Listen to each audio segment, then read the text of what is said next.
الحمدللہ الذی خلق الانسان وعلمہ البیان الصلاة والسلام علی رسول الرحمن سید الانس والجان صاحب الجود والاحسان سیدنا و مولانا محمد المبعوث بخیر الملل والادیان وعلى آلہ واصحابہ بدور الایمان اما بعد فاعوذ باللہ من الشیطان الرجیم بسم اللہ الرحمن الرحیم وَهُزِّي إِلَيْكِ بِجِذْعِ النَّخْلَةِ تُسَاقِطْ عَلَيْكِ رُطَبًا جَنِيًّا صدق اللہ مولانا العظیم ان اللہ وملائکتہ یصلون علی النبی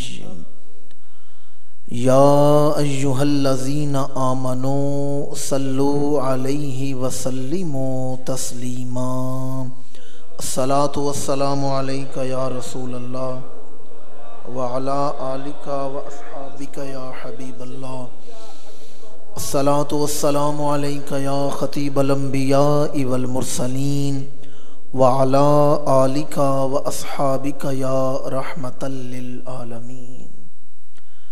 لائق صد احترام ذوی الاحتشام حضرات علماء کرام، بالخصوص یادگار اسلاف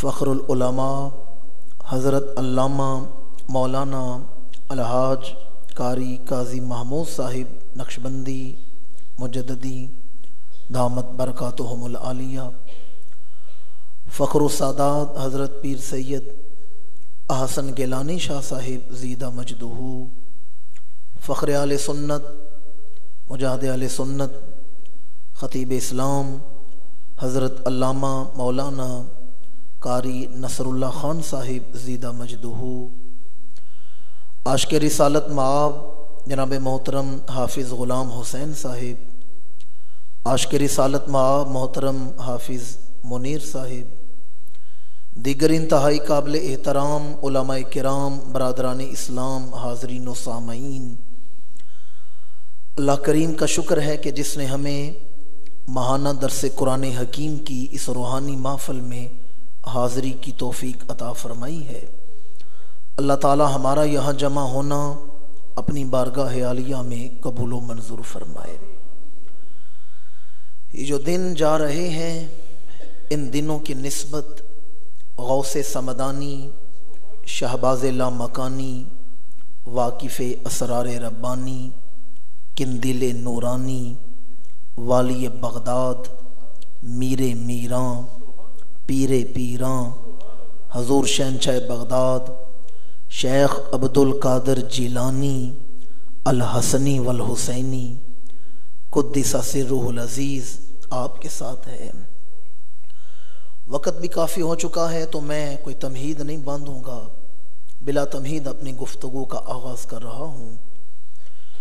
میں نے آپ کے سامنے قرآن مجید کا جو مقام تلاوت کیا ہے، حضرت بی بی مریم حضرت عیسیٰ علیہ السلام کی والدہ ہیں۔ حضرت بی بی مریم کے ہاں عیسیٰ علیہ السلام کی ولادت ہوئی اور عیسیٰ علیہ السلام بغیر باپ کے پیدا ہوئے۔ اللہ تعالیٰ نے اپنی قدرت کا اظہار کیا ہے کہ میں مسبب الاسباب ہوں، میں اسباب کا محتاج نہیں، میں چاہوں تو بغیر باپ کے بھی اولاد پیدا کر سکتا ہوں۔ عیسیٰ علیہ السلام کی ولادت کا لمحہ قریب آیا تو اللہ تعالیٰ نے بی بی مریم کو حکم دیا کہ آپ مشرق کی طرف چلیں، مکاناً شرقیہ۔ حضرت عیسیٰ کی والدہ بی بی مریم بیت المقدس سے نکلی ہیں، مشرق کی طرف چلی ہیں۔ ایک مقام آیا جسے بیت اللحم بھی کہا جاتا ہے، وہاں کھجور کا ایک خشک تنا لگا ہوا تھا۔ یہ درس قرآن مجید کی محفل ہے تو میں کوئی قصہ کہانی نہیں سنا رہا، اللہ کا قرآن سنا رہا۔ حضرت بی بی مریم کو بھوک محسوس ہوئی، نکاہت محسوس ہوئی، تو قرآن مجید میں اللہ فرماتا ہے وَهُزِّي إِلَيْكِ بِجِذْعِ النَّخْلَةِ تُسَاقِطْ عَلَيْكِ رُطَبًا جَنِيًّا، اے میری بندی مریم کھجور کے اس خشک تنے کو ہاتھ لگا۔ کھجور کے خشک تنے کو ہاتھ لگانا تیرا کام ہے اور تیرے اوپر تازہ کھجوریں گرانا ہمارا کام ہے۔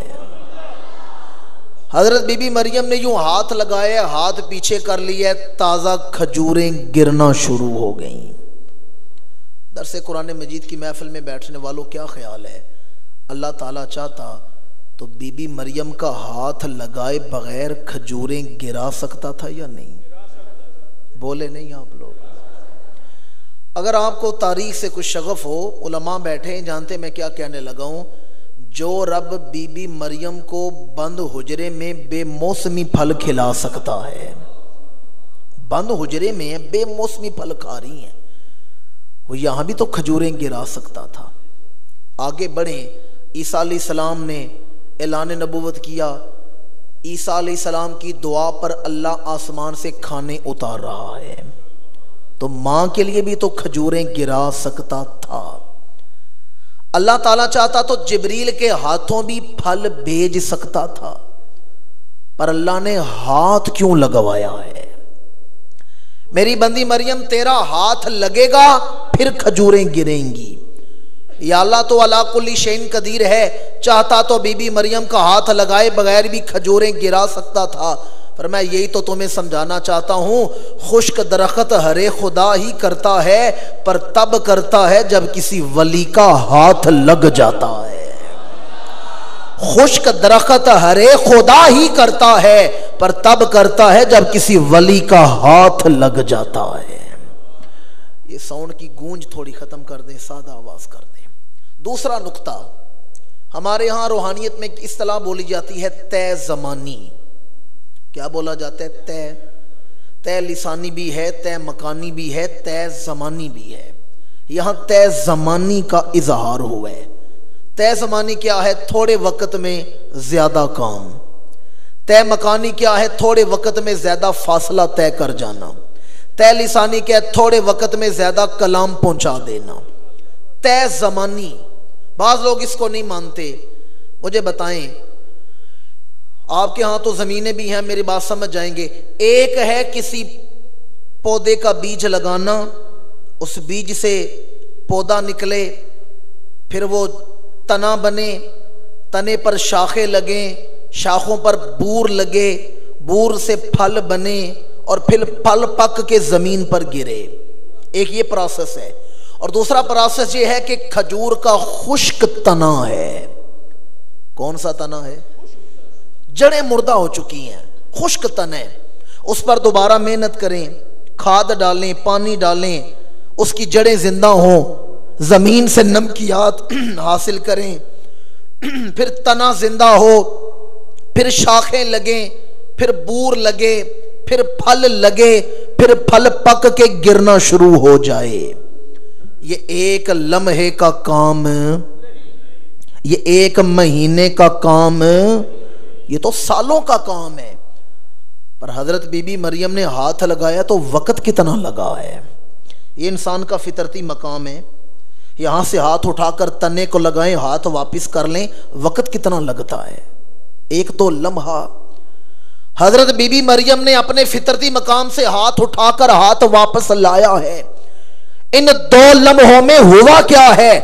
جڑیں زندہ ہوئیں، زمین سے نمکیات حاصل کی، تنے پر شاخیں لگی، بور لگا، پھل بنا، پھل پکا ہے اور بی بی مریم پہ گر بھی رہا ہے۔ قرآن مجید کا ایک اور مقام ہے، ویسے تو بڑا تفصیل طلب مقام ہے، اس میں طے زمانی اور طے مکانی دونوں کا ذکر ہے۔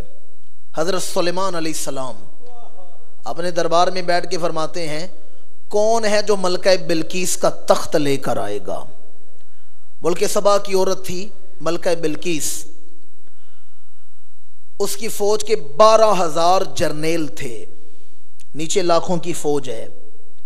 حضرت سلیمان علیہ السلام کو ایک پرندے ہدہد نے خبر لا کے دی، آگے ایک ملک ہے، 1600 میل دور ملک ہے، وہاں ایک ملکہ کی حکومت ہے، اس کے پاس ایک تخت ہے جو 7ویں بند کمرے میں ہے، کمرے میں کمرہ، کمرے میں کمرہ، 7ویں بند کمرے میں وہ تخت ہے، 80 گز چوڑا، 80 فٹ چوڑا ہے، 40 فٹ لمبا ہے اور 30 فٹ اونچا ہے، 70 آدمی مل کے نہیں اٹھا سکتے۔ حضرت سلیمان علیہ السلام نے ملکہ بلقیس کو خط لکھا، کہا میری اطاعت کرو، مجھے نبی مانو۔ یہ واقعہ طویل ہے۔ ملکہ بلقیس چلی ہے اپنے ملک سے حضرت سلیمان کا کلمہ پڑھنے کے لیے۔ حضرت سلیمان نے فرمایا کون ہے جو ملکہ بلقیس کا تخت لے کر آئے؟ میں چاہتا ہوں بلقیس کے یہاں آنے سے پہلے پہلے اس کا تخت آ جائے، اسے پتہ چلے ہم خالی دنیا کے بادشاہ نہیں، ہم تو دلوں پر بھی حکومت کرنے والے ہیں۔ اب میں قرآن سنا رہا ہوں، قال الذی عندہ علم من الکتاب، من الکتاب، من تبعیضی ہے، انا آتیک بہ قبل ان یرتد الیک طرفک۔ آصف بن برخیہ کھڑے ہوئے اور عرض کیا سلیمان پیغمبر آپ اپنی پلکیں ملا کے جدا بعد میں کریں گے، میں تخت پہلے لے آؤں گا۔ جائیں دنیا کے کسی مسلک کے عالم دین سے جا کے پوچھ لیں کیا آصف بن برخیہ اس سے پہلے کبھی ملک سبا گئے ہیں؟ نہیں۔ انہیں پتہ ہے ملک کس طرف ہے؟ نہیں۔ اس ملک کی خبر تو پرندہ لے کے آیا ہے، قرآن کہتا ہے پرندہ لے کر وہ خبر آیا ہے۔ آصف بن برخیہ کا علم تو دیکھیں، ایک لمحے میں ملک سبا بھی دیکھا ہے، فاصلہ بھی دیکھا ہے، اپنے تصرف کی طاقت کو بھی دیکھا ہے، اور عرض کیا آپ کے پلکیں ملا کے جدا کرنے سے پہلے تخت اٹھا کے سامنے رکھ دوں گا۔ تھوڑے سے وقت میں زیادہ کام۔ بعض تبلیغی جماعت کے کچھ لوگ تھے امریکہ میں، وہاں بھی وہ لوگوں کو تبلیغ کرتے تھے، انہوں نے ایک گورے کو کلمہ پڑھایا، یہ ماضی قریب کی بات ہے، گورے کو کلمہ پڑھایا، اسے انگلش کا قرآن دیا، یہ ترجمہ پڑھو، وہ ترجمہ پڑھتا رہا، آیتیں پڑھتا رہا، جب وہ اس آیت پہ آیا، یہ حضرت آصف بن برخیہ والی آیت پہ آیا، اپنے استادوں سے آ کر کہتا ہے یہ کیسے ہو سکتا ہے کہ آدمی پلک جھپکنے سے پہلے 1600 میل دور سے چیز اٹھا کر لے آئے، یہ کیسے ہو سکتا ہے؟ مجھے اس کی سمجھ نہیں آئی، مجھے سمجھائیں۔ اس کے استادوں نے کہا ہو تو نہیں سکتا، لیکن چونکہ قرآن میں لکھا ہوا ہے ہم مان لیتے ہیں، اسے چھوڑو، تم آگے پڑھو، اسے چھوڑو، آج کل یہ نہیں ہو سکتا۔ وہ تھا واقعہ حضرت سلیمان کی امتی کا، آگے چلو۔ 6 مہینے وہ بار بار آ کر یہی سوال کرتا رہا، یہ واقعہ کیا ہے؟ اتنی ترقی تو آج تک سائنس نے نہیں کی، یہ ہو کیسے سکتا ہے؟ اور تمہارا قرآن بیان کر رہے ہیں۔ وہ اسے کہتے رہے کہ یہ سمجھ سے بالا تر چیز ہے، تم چھوڑو، آگے پڑھو، جواب نہیں دے سکے۔ 6 مہینوں بعد لاہور میں رائے ونڈ میں اجتماع تھا، وہاں سے وہ تبلیغی دوست آئے تو اپنے اس انگریز نو مسلم کو بھی ساتھ لے آئے، ہوٹل میں ٹھہرے، روزانہ فجر پڑھنے کے بعد وہ واک کے لیے جاتے تھے، مارننگ واک کے لیے، اور داتا صاحب کے مزار کے سامنے سے گزرتے تھے، داتا صاحب کے مزار کے سامنے سے گزرتے تھے۔ ایک دن اپنے استادوں سے وہ انگریز پوچھتا ہے، کہنے لگا یہ کون سی جگہ ہے؟ لوگ فجر پڑھ کے اس طرف دوڑتے ہوئے جاتے ہیں، یہ کون سی جگہ ہے؟ انہوں نے کہا خبردار، یہاں نہیں جانا، یہاں گئے تو شرک ہو جائے گا، یہاں شرک کیا جاتا ہے، یہاں نہیں جانا۔ 2-4 دن وہ روز وہاں سے گزرتا ہے، پوچھتا ہے، وہ کہتا ہے یہاں نہیں جانا، یہاں شرک ہو جاتا ہے۔ ایک دن وہ کہنے لگا مجھے اندر لے ہی جاؤ، میں دیکھوں تو صحیح اندر ہوتا کیا ہے، تاکہ میں واپس جا کر اپنے لوگوں کو بتاؤں میں پاکستان میں کیا کیا دیکھ کے آیا ہوں۔ انہوں نے کہا ٹھیک ہے چلو ہمارے ساتھ اندر، پر یاد رکھنا وزٹنگ کے لیے جانا ہے، عقیدت لے کے نہیں جانا۔ ویسے وزٹ کے لیے ہمارے ساتھ چلو، عقیدت لے کے نہیں جانا ورنہ مشرک ہو جاؤ گے۔ جو ہی وہ نو مسلم انگریز کو لے کے آگے بڑھے، سامنے وضو خانے کی ٹوٹیاں تھیں، اور وضو خانے کے ساتھ ابو انیس صوفی برکت علی لدھیانوی بیٹھے ہوئے تھے۔ حضرت صوفی برکت علی لدھیانوی، علماء جانتے ہیں میں چشتی سلسلے کے کس بزرگ کا نام لے رہا ہوں، ان کا ایک کول سنیں، ویسے یہ ویڈیو موجود ہے انٹرنیٹ پر، پی ٹی وی نے کسی دور میں بنائی تھی۔ آپ فرمایا کرتے تھے ایک وقت آئے گا دنیا کے فیصلے پاکستان کی ہاں اور نہ میں ہوں گے، یو این او دنیا میں کوئی قدم اٹھائے گی تو پاکستان سے پوچھ کے اٹھائے گی، اگر ایسا نہ ہوا تو میری قبر پہ آ کے تھوک دینا۔ یہ ان کا فرمان بڑا مشہور ہے۔ صوفی برکت علی لدھیانوی وہ وضو خانے کی ٹوٹیوں کے ساتھ بیٹھے ہوئے تھے، جو ہی وہ نو مسلم آیا آپ کھڑے ہو گئے، ملاقات کی، پتہ چلا جی یہ نیا نیا مسلمان ہوا ہے، انگریز ہے، گورا ہے۔ آپ نے فرمایا پھر تو یہ ہمارا مہمان بنا ہے، بیٹھو تمہیں ناشتہ کرواتے ہیں، بڑی آپ کی توجہ چاہتا ہوں۔ انہوں نے کہا جی ناشتے کا سامان تو نہیں نظر آ رہا، ناشتہ کیسے کروائیں گے؟ پر میں بیٹھو تمہیں ناشتہ کرواتا ہوں۔ اس انگریز کو سامنے بٹھایا، یوں اس کی پشت کی طرف ہاتھ کیا ہے، اس کی کمر کی طرف ہاتھ کیا ہے، اور ایک ٹرے اٹھا کے اس کے سامنے رکھی ہے، اس میں چینک ہے، کپ ہے، ناشتے کی چیزیں لگی ہوئی ہیں۔ جو ہی اس کی پشت سے ٹرے اٹھا کے سامنے رکھی، اس گورے نے وہ ٹرے دیکھی تو اپنی جگہ پہ کھڑا ہو گیا، کہنے لگا یہ برتن تو امریکہ میں میرے کچن میں پڑے ہوئے ہیں، یہ تو امریکہ میں میرے کچن میں پڑے ہوئے ہیں، یہاں کیسے آگے؟ صوفی برکت علی مسکرائے، فرمایا 6 مہینے ہو گئے ہیں، اپنے استادوں سے پوچھ رہا ہے آصف بن برخیہ وہ تخت کیسے لے آئے تھے؟ سن، وہ حضرت سلیمان کا امتی ہے، ہم امام الانبیاء کے امتی ہیں۔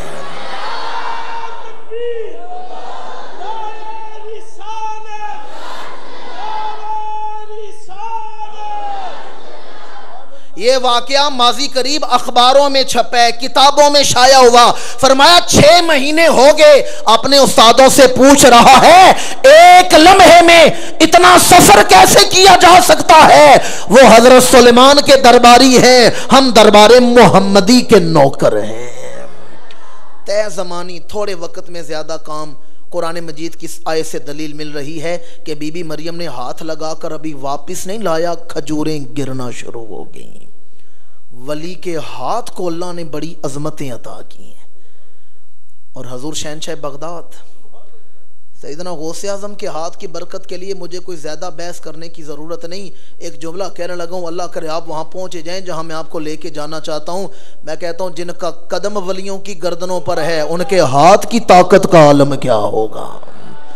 بھائی جن کا قدم ولیوں کی گردنوں پر ہے ان کے ہاتھ کی شان کا عالم کیا ہوگا؟ حضور شہنشاہ بغداد سیدنا غوث اعظم حسنی حسینی سید ہیں، نجیب الطرفین ہیں، مجمع البحرین سید ہیں، والد کی طرف سے حسنی ہیں، حضرت امام حسن مجتبیٰ کی اولاد میں سے ہیں۔ بعض لوگ نہیں مانتے، وہ کہتے ہیں امامت صرف حسینی سیدوں میں ہی ہے، حسنی سیدوں میں نہیں۔ وہ 12 اماموں کا ذکر کرتے ہیں، ہم بھی انہیں مانتے ہیں، لیکن صرف حسینی سادات میں، شہنشاہ بغداد کو نہیں مانتے۔ جبکہ ہمارے اکابرین نے لکھا ہے حضرت امام حسن عسکری سے لے کر حضرت امام مہدی کے آنے تک روحانیت کا سارا نظام شہنشاہ بغداد چلا رہے ہیں۔ آپ کو حضور کے ساتھ جو نسبت ہے، حضرت علی شیر خدا اور آپ کے درمیان 11 واسطے ہیں، اس وجہ سے بھی آپ کو 11ویں والے پیر کہا جاتا ہے۔ 11 واسطے حضرت علی اور شہنشاہ بغداد کے درمیان ہیں۔ اللہ تعالیٰ نے امام الانبیاء کو معجزات عطا کیے تو کسی نبی کو یہ نہیں فرمایا انا آتیناک الکوثر، گن کے معجزے دیے ہیں۔ حضور کی باری آئی انا آتیناک کل، یہ نہیں فرمایا کثیر، اکثر نہیں، کثرت نہیں، کوثر، ہر چیز کی کثرت عطا کی ہے۔ اور مطلق فرمایا، یہ نہیں بتایا علم میں کثرت عطا کی ہے، حسن میں، معجزات میں نہیں، محبوب ہر حسن و خوبی و کمال آپ کو کثرت کے ساتھ عطا کر دیا ہے۔ اللہ نے حضور کو کثرت معجزات عطا کیے ہیں اور شہنشاہ بغداد کو کثرت کرامات عطا کی ہیں۔ دوسرا، اور یہ بڑی لطیف بات ہے، اللہ نے حضور کی امت کو کثرت عطا کی ہے۔ امام الانبیاء نے فرمایا جنت میں جنتیوں کی 120 صفیں ہوں گی، کتنی صفیں ہوں گی؟ 120. فرمایا 40 صفیں دیگر انبیاء کی امتوں کی ہوں گی، 80 صفیں مجھ اکیلے کی امت کی ہوں گی. 1,24,000 کم و بیش نبیوں کی امت کی صفیں 40 اور حضور اکیلے ہیں پر دگنی ہے 80. اللہ نے اپنے محبوب کو کثرت امت عطا کی ہے اور شہنشاہ بغداد کو کثرت مریدین عطا فرمائی ہے.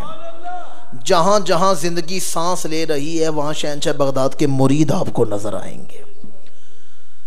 اچھا، جنہوں نے حضور کا کلمہ پڑھا ہے وہ بھی حضور کے امتی ہیں. علماء جانتے ہیں میں کیا کہنے لگا ہوں. جنہوں نے حضور کا کلمہ نہیں پڑھا لیکن خواہش تھی اس رسول کا دور ملا تو ہم بھی کلمہ پڑھیں گے، جیسے طبہ بادشاہ گزرے، وہ بھی کل قیامت کے دن امت مسلمہ میں کھڑے ہوں گے. جنہوں نے حضور کا کلمہ پڑھا وہ بھی امت، اور جن کے دل میں خواہش تھی اس نبی کا کلمہ پڑھیں گے وہ بھی حضور کے امتی. شہنشاہ بغداد کی شان بھی یہی ہے، جنہوں نے شہنشاہ بغداد کی بیعت کی وہ بھی آپ کے مرید، جنہوں نے بیعت نہیں کی بس آپ کے سامنے گردن جھکا لی وہ بھی مرید ہو جاتا ہے. یہ مولانا روم نے ایسے نہیں کہہ دیا غوث اعظم درمیان اولیاء چون محمد درمیان انبیاء. جیسے نبیوں میں حضور کا درجہ کسی کو نہیں مل سکتا ایسے ولیوں میں غوث اعظم کا درجہ کسی کو نہیں مل سکتا. تیسری نسبت حضور کے ساتھ، حضور شہنشاہ بغداد سیدنا غوث اعظم ایران کے رہنے والے تھے. ایران کا ایک صوبہ ہے گیلان، گیلان کا قصبہ ہے جیل، بعض جیلان بھی لکھتے ہیں جیل، وہاں آپ کی ولادت ہوئی ہے. آپ ایرانی تھے، عربی نہیں تھے، اجمی تھے. حضور شہنشاہ بغداد سیدنا غوث اعظم کی ولادت ہوئی، بچپن میں کرامات کا ظہور ہوا، آپ نے مروجہ علوم پر دسترس حاصل کی. یاد رکھیں اہل سنت و جماعت نے کبھی جاہلوں کو اپنا پیر نہیں مانا، جنہیں ہم نے اپنا مرشد مانا ہے زمانہ ان کی تحقیق کو سلام کرتا ہے. ہم تو مہینے بعد 11ویں شریف کے چاول کھا کے گھر چلے جاتے ہیں، ہمیں کیا پتہ ہے شہنشاہ بغداد نے الحمد سے والناس تک پورے قرآن کی تفسیر لکھی ہے. تفسیر جیلانی کے نام سے وہ مل جاتی ہے، پورے قرآن کی تفسیر لکھی ہے. حضور شہنشاہ بغداد فتویٰ نویسی بھی کیا کرتے تھے اور آپ کے مدرسے میں طالب علم پڑھا کرتے تھے. مستند عالم دین تھے لیکن واز نہیں کرتے تھے، تقریر نہیں کرتے تھے. لوگ کہتے تقریر کریں، فرماتے میں اجمی ہوں، بغداد کے لوگ عربی ہیں، میرے کلام میں وہ بلاغت نہیں. یہ ان کی عاجزی ہے. ایک دن سو رہے تھے کہ خواب میں اللہ کے رسول کا دیدار ہوا. فرمایا بیٹا عبد القادر واز کیوں نہیں کرتے؟ یا رسول اللہ میں اجمی ہوں، بغداد کے لوگ عرب ہیں. میرے آقا نے فرمایا شہنشاہ بغداد سے فرمایا بیٹا عبد القادر اپنا منہ کھولو. شہنشاہ بغداد نے منہ کھولا تو حضور نے اپنی زبان غوث اعظم کے منہ میں رکھی ہے. علماء سے پوچھیں یہ وہ زبان ہے جب کلام کرے قرآن کہتا ہے وما ینطق عن الہوی ان ہوا الا وحی یوحا. جس زبان پر رب رحمان بولتا ہے، کون بولتا ہے؟ رحمان. کون بولتا ہے؟ کسی کے ماتھے پہ بل نہ آئیں کہ حضور کی زبان پر رحمان کیسے بول سکتا ہے. آپ نے حدیث کی قسموں میں سنا ہوگا یہ حدیث قدسی ہے، سنا نا حدیث قدسی، اے ابن آدم ایک میری چاہت ہے ایک تیری چاہت ہے، یہ اکثر آپ نے سنی ہوگی. اور بھی حدیثیں ہیں. یہ حدیث قدسی کا معنی کیا ہے؟ حدیث قدسی میں کلام اللہ کا ہے، الفاظ رسول اللہ کے ہیں، اور یہ بھی وحی بن کے نازل ہوتی ہے لیکن یہ وحی غیر مطلوب ہے جس کی تلاوت نہیں کی جاتی، جبکہ قرآن وحی مطلوب ہے. جس زبان پر رب رحمان بولتا ہے، جس زبان سے ہدایت پھیلی ہے، جس زبان سے وحی ملی ہے، اللہ کے رسول نے اپنی زبان غوث اعظم کے منہ میں رکھی. فرمایا بیٹا عبد القادر اٹھو، اب واز کیا کرو، اب لفظ عبد القادر کے ہوں گے، تاثیر محمد مصطفیٰ کی ہوگی. اب واز بغداد کے منبر سے جاری ہوا کرے گا، تاثیر مدینہ منورہ سے آیا کرے گی. شہنشاہ بغداد واز کرتے ہیں تو ایک ایک آیت کی 20 تفسیریں بیان کر کے فرماتے لوگوں یہ کال تھا اب حال کی طرف چلتے ہیں. اور جب حال پہ گفتگو کرتے تو کئی جنازے اٹھ جایا کرتے تھے. ایسا آپ کے علم کلام میں رعب تھا کہ لوگوں کے دل گوارا نہیں کر سکتے تھے۔ ایک دن حضور شہنشاہ بغداد واز کر رہے تھے، جمعہ کا دن تھا، کہ بغداد کی مارکیٹ میں ایک تاجر آیا سامان تجارت لے کر، لوگوں سے کہتے ہیں مجھے کوئی اچھے سے خطیب بتاؤ میں جن کے پیچھے جا کے جمعہ پڑھوں۔ انہوں نے کہا جاؤ حضور شہنشاہ بغداد کے پیچھے جمعہ پڑھو۔ شہنشاہ بغداد کی مسجد میں آیا، آپ واز کر رہے تھے، جو ہی وہ آدمی مسجد میں داخل ہوا شہنشاہ بغداد نے واز چھوڑ دیا اور اس آدمی کا نام لے کے اسے بلایا۔ توجہ کریں میں کیا کہہ رہا ہوں، جو پہلی دفعہ سامنے آیا اس کا نام لے کے بلایا، فرمایا او عقل کے اندھے تو میرے واز کو کیا سمجھے گا، او عقل کے اندھے تو میری بات کیا سمجھے گا۔ وہ آدمی دنیا دار تھا لیکن بے ادب نہیں تھا، اس نے تکرار نہیں کیا، لوگوں کی صفیں چیرتا ہوا شہنشاہ بغداد کے سامنے آیا، گھٹنوں کے بل کھڑا ہو گیا اور سر سے دستار کھول دی، امامہ اتار دیا۔ فرمایا امامہ کیوں اتار رہے ہو؟ کہنے لگا حضور میرا سر اس دستار کے قابل نہیں۔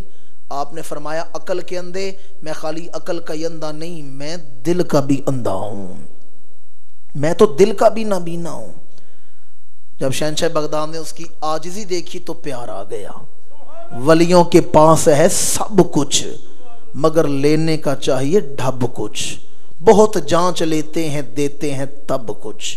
شہنشاہ بغداد ممبر سے نیچے اترے، اس کے دل پہ ہاتھ رکھ کے فرمایا اللہ اکبر، یوں ہاتھ رکھے، پھر اس کی دستار کو پکڑا، اس کے سر پہ دستار باندھنا شروع کی، دستار بندی کر رہے ہیں، ادھر اس کے سر پہ چادر کو ول دے رہے ہیں، ادھر اس کے دل سے ول نکال رہے ہیں۔ اور جب دستار بندی مکمل کی فرمایا آیا تھا عقل کا بھی اندھا تھا دل کا بھی اندھا تھا، عبدالقادر کی بارگاہ میں آیا ہے، جا میں نے تیری عقل کو بھی روشن کر دیا ہے، تیرے دل کو بھی روشن کر دیا ہے۔ حضور شہنشاہ بغداد ایک دن واز کر رہے تھے کہ حضرت علی حیتی سامنے بیٹھے بیٹھے سو گئے، اونگ آ گئی، سو گئے۔ شہنشاہ بغداد ممبر سے نیچے اترے، اپنے مرید کے سامنے حضرت علی حیتی کے سامنے ہاتھ باندھ کے کھڑے ہو گئے۔ آج تک آپ لوگوں نے یہی سنا ہوگا کہ پیر صاحب آرام کر رہے ہوں تو مرید ادب سے کھڑے رہتے ہیں، آج مرید سو رہے، پیر ہاتھ باندھ کے کھڑے ہیں، اور پیر بھی وہ ہیں جو پیرے پیراں ہیں۔ تھوڑی دیر بعد حضرت علی حیتی کی آنکھ جھٹکے سے کھلی تو کیا دیکھا، تائیدار بغداد کھڑے ہیں، کھڑے ہو گئے۔ فرمایا ہے سچ بتا، علی حیتی سچ بتا، کیا اس وقت تجھے اللہ کے رسول کا دیدار نہیں ہو رہا تھا؟ کیا تجھے حضور کی زیارت نہیں ہو رہی تھی؟ عرض کیا حضور آپ نے سچ فرمایا ہے، میری آنکھ لگی تو مجھے اللہ کے رسول کا دیدار نصیب ہوئے۔ شہنشاہ بغداد نے فرمایا اب ذرا لوگوں کو بتاؤ حضور تمہیں پیغام کیا دے کر گئے ہیں، حکم کیا دے کر گئے ہیں۔ حضرت علی حیتی نے چہرہ کیا لوگوں کی طرف، فرمایا شہنشاہ بغداد واز کر رہے تھے، میری آنکھ لگ گئی، مجھے حضور کی زیارت ہوئی، اور امام الانبیاء نے فرمایا علی حیتی تو جب تک زندہ ہے میرے بیٹے عبدالقادر کی محفل نہ چھوڑنا، جب تک تو زندہ ہے عبدالقادر کی محفل نہ چھوڑنا، تو جب بھی یہاں آئے گا مجھے یہیں موجود پائے گا۔ اور پھر فرمایا یہ نہ سمجھنا کہ مجھے زیارت ہوئی ہے، شہنشاہ بغداد کو زیارت نہیں ہوئی، فرمایا جو کچھ میں بند آنکھوں سے دیکھ رہا تھا میرا پیر کھلی آنکھوں سے دیکھ رہا تھا۔ آخری بات عرض کر رہا ہوں، آپ کی شخصیت کا ایک پہلو میں نے شروع میں عرض کیا، شہنشاہ بغداد خالی پیر نہیں پیرے پیراں ہیں، خالی میر نہیں میرے میراں ہیں۔ شہنشاہ بغداد کا فرمان ہے میرا قدم ہر ولی کی گردن پر ہے۔ آپ کے دور میں ایک بہت بڑے کامل ولی تھے، ہزاروں مرید تھے، خانقاہ تھی، حضرت شیخ ثنا رحمۃ اللہ تعالی علیہ۔ شیخ ثنا کی زبان سے یہ جملہ نکل گیا، پھسل گیا، انہوں نے کہا اوروں کی گردن پر تاجدار بغداد کا قدم ہوگا لیکن میری گردن پر نہیں۔ انہوں نے نہیں مانا، جو ہی یہ زبان سے جملہ نکلا امتحان آ گیا۔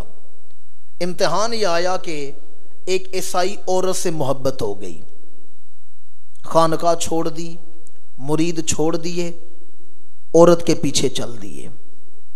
ان کے ایک مرید تھے حضرت خواجہ فرید الدین رحمۃ اللہ تعالی علیہ.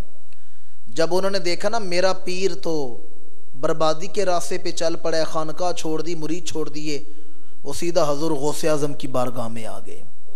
شہنشاہ بغداد کی خدمت شروع کر دی، پانی پیش کرتے ہیں، پانی بھرتے ہیں، ماشکی بن گئے، ڈیوٹیاں کر رہے ہیں. شیخ ثنا کے دل پر دنیا کی محبت چڑھ چکی تھی. عیسائی عورت کا باپ پادری تھا، اس کے پاس گئے، کہا مجھے اپنی بیٹی کا رشتہ دو، چونکہ اہل کتاب عورت سے جس کے عقیدے میں شرک نہ ہو اس سے نکاح کیا جا سکتا ہے.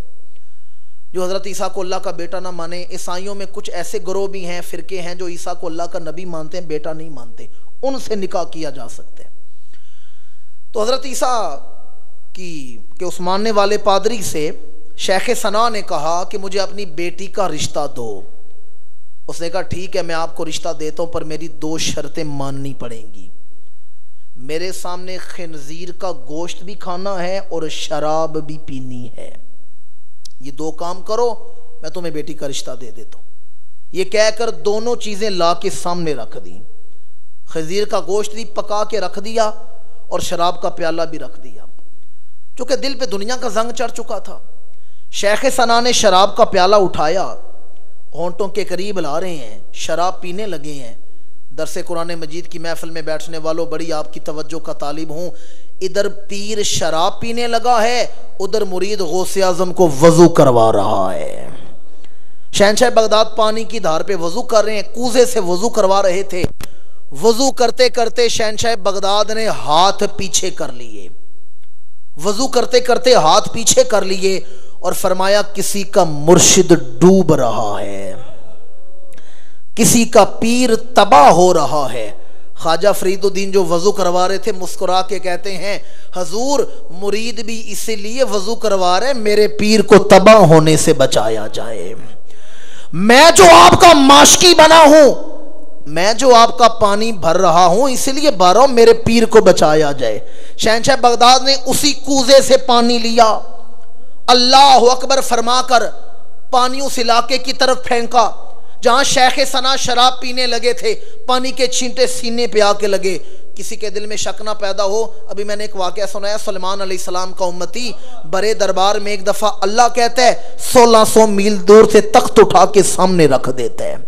جو ہی پانی کے چھینٹے شیخ ثنا کے سینے پہ لگے، غفلت کا رنگ اترا، دنیا کی محبت اتری، جسم کانپا، شراب کا پیالہ پھینکا، جنگلوں کی طرف دوڑے، توبہ کر رہے ہیں، استغفار پڑھ رہے ہیں. شہنشاہ بغداد نے فرمایا فرید الدین تو میری خدمت کر رہا تھا، جا میں نے تیرے پیر کو تباہ ہونے سے بچا دیا ہے. اور اپنے پیر سے کہنا عبد القادر وہ ولی ہے جس کا قدم ہر ولی کی گردن پہ رہتا ہے.